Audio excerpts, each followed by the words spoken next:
Hello दोस्तों, स्वागत है आपका अपने चैनल टीचर्स विद दीपक में। तो दोस्तों, जो हमारी साइकोलॉजी की हमने सीरीज़ शुरू की है उसका हम आज तीसरा पार्ट लेकर आए हैं।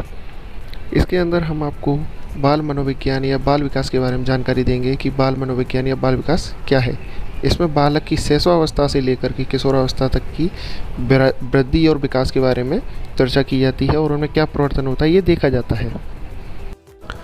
दोस्तों, बाल मनोविज्ञान और बाल विकास दोनों एक ही चीज़ है, बस फ़र्क इतना है कि यहाँ पर जब विकास की बात आती है या उसकी अवस्थाओं की बात आती है तो बाल विकास, और जब उसके मन मस्तिष्क की बात की जाती है तब बाल मनोविज्ञान होता है।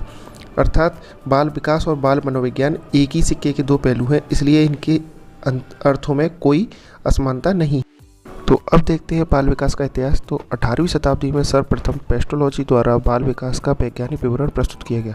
अर्थात जो पेस्टोलॉजी थे उन्होंने 18वीं शताब्दी में सबसे पहले बाल विकास के ऊपर एक वैज्ञानिक विवरण प्रस्तुत किया।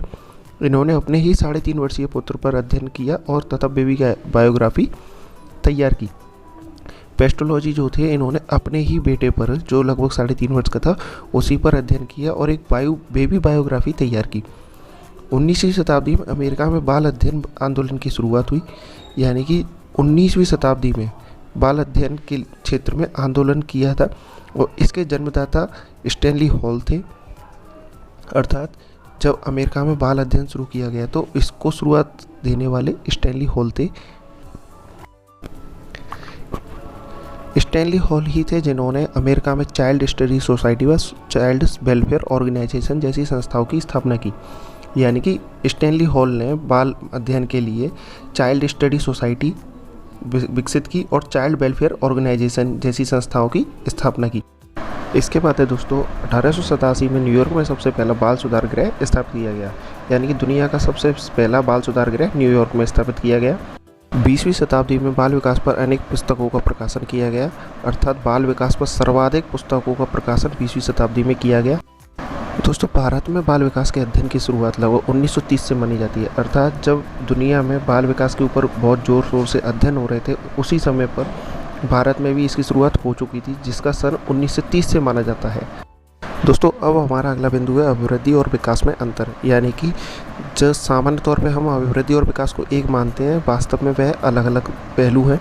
अभिवृद्धि में शारीरिक पक्ष में परिवर्तन होता है, जबकि विकास में व्यक्ति का न सिर्फ शारीरिक बल्कि मानसिक, सामाजिक, नैतिक आदि पक्षों में भी परिवर्तन होता है, यानी संपूर्ण पक्षों में परिवर्तन होता है। अभिवृद्धि का संकुचित अर्थ होता है, यानी कि अभिवृद्धि केवल एक पहलू से संबंधित होने के कारण इसका अर्थ जो है वो संकुचित होता है, जबकि विकास है वो व्यापक अर्थ लिए होता है। यानी कि विकास ना सिर्फ शारीरिक बल्कि मानसिक, नैतिक ऐसे क्षेत्रों से भी जुड़ा होता है, ऐसे पक्षों से जुड़ा होता है, इसलिए इसका अर्थ व्यापक अर्थ कहलाता है। अभिवृद्धि कुछ समय पश्चात रुक जाती है, जबकि विकास जीवन पर्यंत चलता रहता है। अर्थात कि अभिवृद्धि जो है वह एक निश्चित समय तक चलती है, यानी कि किशोरावस्था तक शरीर का लंबाई बढ़ना या भारी आवाज़ होना, ये सब अभिवृद्धि के लक्षण है। जबकि विकास जो कि व्यक्ति का सीखने पर निर्भर करता है, जो जीवन पर्यंत चलता है। व्यक्ति जब मरणासन होता है तब भी व्यक्ति कुछ ना कुछ सीख रहा होता है, इसलिए अभिवृद्धि कुछ समय के लिए चलती है, जबकि विकास जीवन पर्यंत चलता रहता है। दोस्तों, अभिवृद्धि का स्वरूप बाह्य या बाहरी होता है, जबकि विकास का बाह्य व आंतरिक दोनों स्वरूप होते हैं। यानी कि अभिवृद्धि जो है वो बाहरी तौर पर दिखती है, जबकि विकास है वो बाहरी तौर पर भी दिखता है और आंतरिक तौर पर यानी मानसिक तौर पर या व्यवहारिक तौर पर भी देखा जा सकता है, महसूस किया जा सकता है। इसलिए अभिवृद्धि बाह्य स्वरूप लिए होती है, जबकि विकास बाह्य व आंतरिक दोनों स्वरूप लिए होता है। दोस्तों, अभिवृद्धि का संबंध केवल आकार बढ़ने से होता है, जबकि विकास का संबंध संपूर्ण परिवर्तनों से होता है। यानी शरीर में जितने भी परिवर्तन होते हैं उन सब का संबंध विकास से होता है। यानी कि व्यक्ति के जो भी परिवर्तन होंगे वो संपूर्ण होने चाहिए, केवल उसके शरीर की वृद्धि से ना होकर बल्कि उसके मानसिक, सामाजिक, नैतिक, व्यवहारिक इन पहलुओं के भी होने चाहिए। अगला बिंदु है अपना, अभिवृद्धि को सीधे मापा या तोला जा सकता है। अर्थात अभिवृद्धि यानी कि लंबाई का बढ़ना, इस चीज़ को मापा जा सकता है, जबकि विकास जो है बस उसका सीधे मापन संभव नहीं होता। क्यों? क्योंकि अगर विकास में सिर्फ लंबाई का बढ़ना होता तो उसे मापा जा सकता था, लेकिन अगर मांसपेशियों की मजबूती कह दी किसी ने, या फिर ये कह दिया कि व्यवहार में क्या परिवर्तन आया, उसको कैसे मापा जाएगा।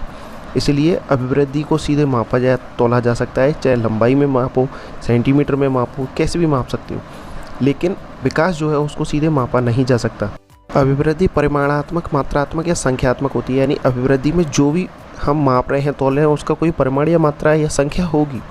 जबकि विकास के अंदर वह परिमाण के साथ साथ गुणात्मक भी होता है, यानी कि उसमें ना सिर्फ संख्याएं शामिल हो सकती हैं बल्कि उसके गुण भी शामिल हो सकते हैं, जैसे मांसपेशियों का मजबूत होना, आवाज़ का भारी होना या व्यक्ति के व्यवहार में परिवर्तन आना। ये चीज़ें, इनको सिर्फ परिमाण के साथ साथ ये गुणों में भी परिवर्तन है, इसलिए ये विकास के पहलू हैं। अगला बिंदु है अभिवृद्धि, जो होती है रचनात्मक परिवर्तन लाती है, यानी अभिवृद्धि में जो भी परिवर्तन होंगे वो रचना से संबंधित होंगे, यानी कि बालक से किशोर तक बड़ा होना, ये सब रचना में परिवर्तन है। जबकि विकास का परिवर्तन रचनात्मक व विनाशात्मक परिवर्तन होता है, यानी कि रचनात्मक ऐसे कि बचपन से बाल्यावस्था तक, बाल्यावस्था से किशोरावस्था तक, लेकिन किशोरावस्था के बाद जब प्रौढ़ावस्था और फिर वृद्धावस्था आती है तो विनाश की ओर जाते हैं, यानी कि व्यक्ति जीवन के शुरुआत करने से लेकर मृत्यु तक जाता है। ये विकास के पहलुओं के अंतर्गत आएगा।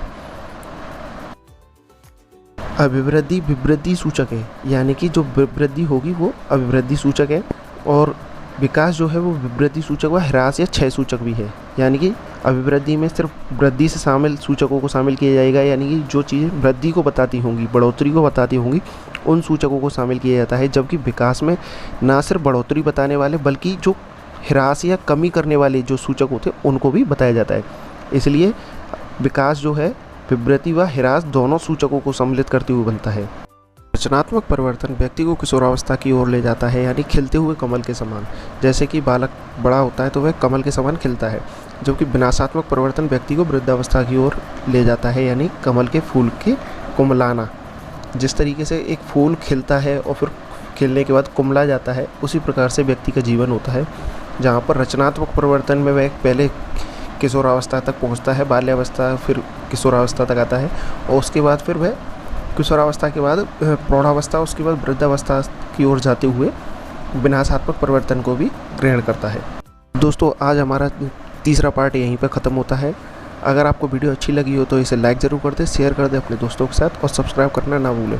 दोस्तों, इसी के साथ हम आपको एक सूचना देना चाहेंगे कि हम जिन बच्चों को शिक्षण विधियाँ नहीं आती हैं या जिनकी कमज़ोर हैं और वो सीखना चाहते हैं, तो उनके लिए हमने एक विशेष तरीके का वीडियो कोर्स तैयार किया है, जहाँ पर हम उन्हें लाइव स्ट्रीम करते हुए उनको वीडियो कोर्स बताएंगे, उन्हें समझाएंगे, और जो भी उनके नोट्स होंगे संबंधित उनको भेजे जाएंगे, जिससे कि आपकी जो शिक्षण विधियाँ हैं हिंदी संस्कृत की या हिंदी इंग्लिश की, वह पहले से बेहतर हो जाएंगी और आप रीट में बहुत अच्छा स्कोर कर पाएंगे। अधिक जानकारी के लिए आप हमें कमेंट भी कर सकते हैं।